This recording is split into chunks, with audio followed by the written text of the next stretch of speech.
हरतालिकेची कहाणी. एके दिवशी शंकर पार्वती कैलास पर्वतावर बसली होती.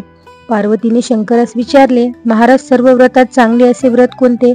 श्रम थोडे, फळ पुष्कळ असे एखादे व्रत असले तर मला सांगा, आणि मी कोणत्या पुण्याईने आपली पदरी पडले हेही मला सांगा.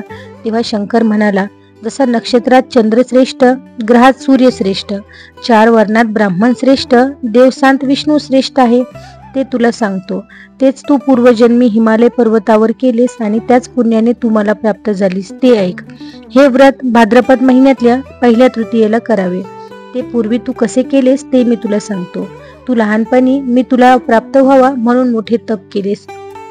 64 वर्ष तर झाडाची पिकली पाने खाऊन होतीस. थंडी, पाऊस, ऊन ही तिन्ही दुःखे सहन केलीस. ते तुझे श्रम पाहून तुझ्या बापाला फार दुःख झाले व अशी कन्या कोणाला देवी अशा त्याला चिंता पडली.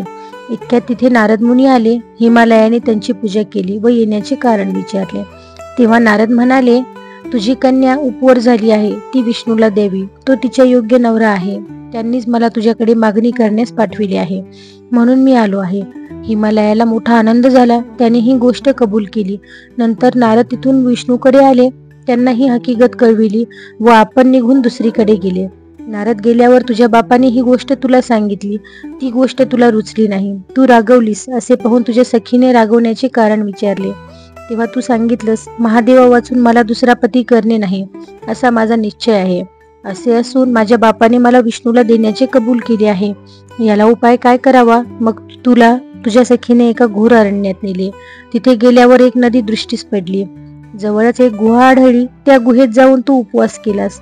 तिथे माझे लिंग पार्वतीसह स्थापिलेस. त्याची पूजा केली. तो दिवस भाद्रपद शुद्ध तृतीयेचा होता. रात्री जागरण केलेस. त्या पुण्याने येथील माझे आसन हल्ले. नंतर मी तिथे आलो. तुला दर्शन दिले आणि वर मागण्यास सांगितले.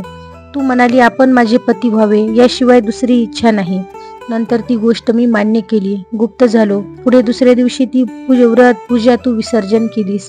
मैत्रिणीसह त्याचे पारणे केलेस. इतक्यात तुझा बाप तिथे आला.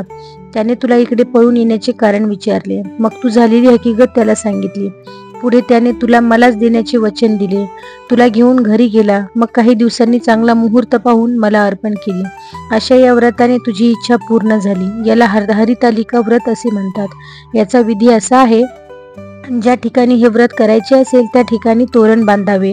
केळीचे खांब लावून ते स्थळ सुशोभित करावे. पुढे रांगोळी काढून पार्वतीसह महादेवाचे लिंग स्थापन करावे. षोडोपचारे त्याची पूजा करावी.